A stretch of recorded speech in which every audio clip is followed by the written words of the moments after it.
现在辅助驾驶很普遍，但城市领航却很贵。不过城市领航的价格现在让宝骏给打下来了。宝骏云海、越野 Plus 和云朵这3款10万左右的车，接下来都将免费 OTA 城市领航。可10万级的车所搭载的这个城市领航，真的靠谱吗？会不会也太便宜了？我们这次就在深圳前海试了搭载城市领航的2026款宝骏云海，带大家看看这10万级的城市领航，便宜是便宜，但究竟靠不靠谱？宝骏云海的城市领航搭载的是卓越端到端2.0大模型，核心的感知硬件是位于前挡风上方的冠导双目摄像头。芯片方面，算力则仅为30 TOPS，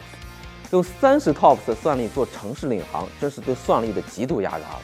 试驾时，随行的产品经理告诉我，宝骏云海的城市领航会偏保守，主要是为了安全。宝骏云海的城市领航大部分时候的确会显得保守一些，但也不是一味的保守，有时也会非常讲究效率。比如它在右转专用道汇到主干道上时，侧后方有来车接近，它并没有减速避让，而是加速汇入。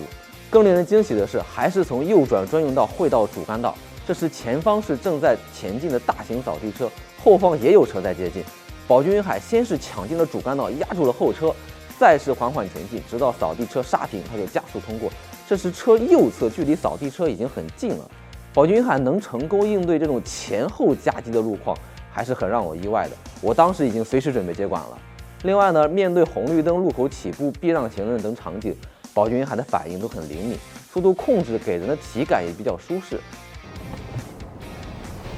前方绿灯，车辆起步，正在向左避让。是绕行路边临停车辆时，宝骏云海大部分表现都很沉稳，让人觉得会比较放心。但宝骏云海也有很明显需要提升的地方，一个是反应虽然很灵敏，但反应完之后却没有相应的动作。比如在路上绕行一辆车道上停出的车时，宝骏云海缓缓减速绕行，车身大半其实已经过来了，并且占住了2个车道，这时就可以加速过去恢复正常行驶了。宝骏云海这时却显得犹犹豫豫，缓缓向前，逼得后面速度比较快的车只能插空通过。另外一个就是选道的问题，距离右转还有1.5公里，2-3个红绿灯路口，宝骏云海就要走到最右侧车道，甚至还在一个红绿灯路口实线前还要变，最后斜在了路口那里，确实有点小尴尬。